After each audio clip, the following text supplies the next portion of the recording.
So in 2009, I got an invitation to speak at a conference called TED, which at that point in time wasn't as famous as it is today. And I was very happy about the invitation, but it also completely freaked me out because, of course, I knew there were lots of very accomplished, very good speakers there at the conference. So I thought about what could I do on the stage that would actually give something to that audience. But I'm a data scientist, so I thought, well, in times of fear, I turn to data. So what if I just go on the TED website and I scrape all the talks that have already been published, I download the transcripts, I analyze the user ratings, put that into statistical analysis and just reverse engineer the perfect talk for that stage, right? Didn't quite work out as intended, unfortunately, but you can see the results online. But Adam recently asked me, he said, well, okay, so 10 years have passed since then. We've gathered a lot more data. There's new analytic methods. So why don't you want to do the analysis again? And of course, I did. So welcome to How to Create the Ultimate TED Talk, the 10th anniversary edition. Now, before I get started, just 3 things I would like to clarify. So first of all of this is really based on statistical analysis. So this is not like one of these 7 things that TED speakers do differently. This is all based on data and real analysis and hours that we put into actually getting something out of the data.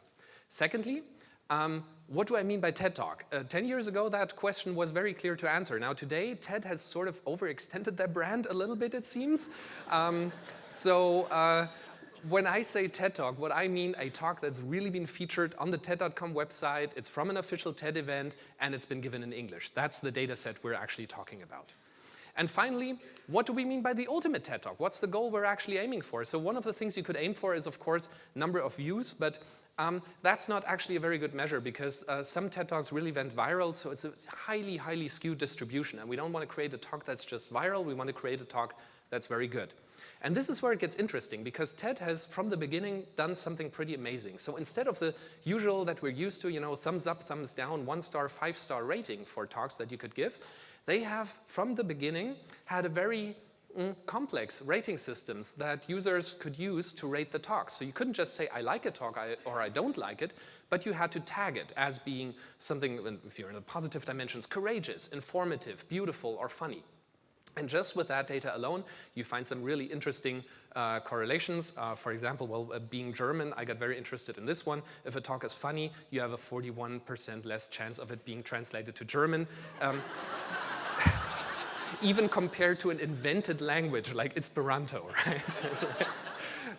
But of course, there's also more serious things you can find out. So for example, something that's very interesting is that people liking talks and how they will react to that actually depends on what they like about it. So some talks get more commented, others get more sent around, and others people like to favor more, depending on what they like about it. And I found that very intriguing. Now, for the 9 positive emotions, there's 5 complementary negative emotions. Here are some talk examples, actual TED Talks that rank very high on those scales, and you can see that they intuitively sort of make sense. Let's take the okay one, a flying camera. That's pretty cool. A flying camera on a leash is very okay, right? So those ratings also make sense. By the way, long-winded talks, they do get translated into German, 15% more than Spanish ones, just Spanish, like much more spoken. So when we aim for the ultimate TED Talk, we're essentially trying to maximize those positive emotions that you see here on the left-hand side, and we're trying to maximize the negative emotions. That's what we're aiming for. So now that you know what we're talking about and what we're aiming for, let's dive in. 4 characteristics of an ultimate TED Talk. First of all, who should give the talk? I mean, before you start giving the ultimate talk, you have to get on the stage. So depending on your current job, the chances are very different. So if you're among the writers, authors, artists, entrepreneurs, you have a very good chance. On the other hand, there are some job profiles that only made it once on the TED stage. So if you're a yo-yo champion, one of the Twitter co-founders, a Venom researcher, or a mustache activist, the chances of getting in a second one, I think, are rather slim. Although, if you combine those, I think you could increase your chances again, right? So if you're a gentleman thief Venom researcher, that's going to get you on the TED stage, like Jetman Raptor biologist, or just a 12-year-old penguin expert playing the theremin at the same time. That's definitely a talk that's going to get you in. Once you're in, depending on your job, well, some professions put in more effort into their TED Talks than others. So if you're among the advocates, education activists, photojournalists, those TED Talks tend to be rated pretty highly. So, well, you probably have a goal to live up to. On the other hand, if you're among the politicians, anthropologists, economists, especially behavioral economists, yeah, you should, there's some room up there. Adam's talks, I don't know where he's sitting, but his talks are rated pretty well, which means he's sort of pulling up the average, actually, because a professor is rated somewhere between a consultant and a blogger, usually. Sorry. Okay, so you're in, you know what your chances are. There's always something as a speaker you can do to optimize your chances of having a very favorable TED Talk. Dress slightly more casual, so we compared how the speakers dress. Glasses or no glasses, that does make a difference, but it seems to be very important to have your hair cut short. The most favorite speakers have 30% shorter hair, men and women, than those that give bad TED Talks for some weird reason. I don't know what's happening. So, you're on stage, what should you be talking about? Well, so there's a range of topics covered by TED Talks, of course. It seems to me that the more emotional topics that you see here in green make for the better ratings. So you talk about psychology, personal relationships, awesome stuff like the universe, and more technical topics like probability, cause and effect, politics. Those do not tend to make good TED Talks. But of course, you want to have concrete advice. So instead of just looking at topics, let's look at the top 10 words that statistically stick out in the most favorite and the least favorite TED Talks. So, if you're planning to talk about hallucinating torque of Argentinian forearms in a sweatshirt, that's probably going to give you a pretty high rating on the scale. On the other hand, if you're talking about the contradiction of your nephews, just leave it. Don't go on the stage. With a nice rating system that TED has, we can, of course, also aim for very specific talks. So if you want to be funny, talk about a cartoonist PowerPoint of a freaking Danish ham sandwich. Fascinating talk about bioluminescent quarks wheeling through the multiverse. And if you were talking about flowery fashion or, strangely enough, the seating of teapots of a guy named Maurice, I don't know who had that planned, just also don't go there. It's probably not going to give you the best talk. How should you deliver your talk once you're on the stage? Well, the first thing we looked at is language complexity. So TED actually started out, there's a measurement for that, with 7th grade language complexity. They have slowly been inching towards 8th grade language complexity. If that is your sweet spot for giving a TED Talk, you should start now. Otherwise, you wait this out. So if you put a regression forecast into this, by 2036, we'll have 10th grade language complexity. So if you were aiming for something higher, then that's a bit of time to wait. Now, TED is known for keeping a super sharp eye on the clock, so they never like when I reveal this. You should talk as long as they will let you, because independent of the rating, the longer you talk, the better your rating will be. So it doesn't matter if you want to have the overall best talk, the most fascinating, the most funny, talk as long as they will let you and then drag you off the stage. It's just good for you. If you have prepared your talk already and you're seeing you're not quite landing in the sweet spot here, there's of course another knob you can turn. You can adjust your speaking speed. So the average TED Talk will get in at about 2.5 words per second, which is normal talking speed for a presentation. If you want to slow it down, you have to go into a bit of an artsy direction.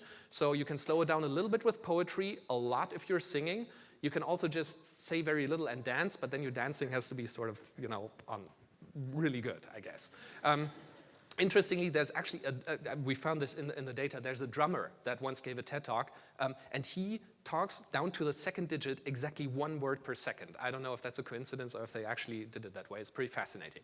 Now, usually you don't have the problem of wanting to slow down, you want to speed it up. So you can speed up any talk. There's a talk called In Praise of Slowness that lands very right here on the scale at 3.3 words per second, almost short of the fastest 100.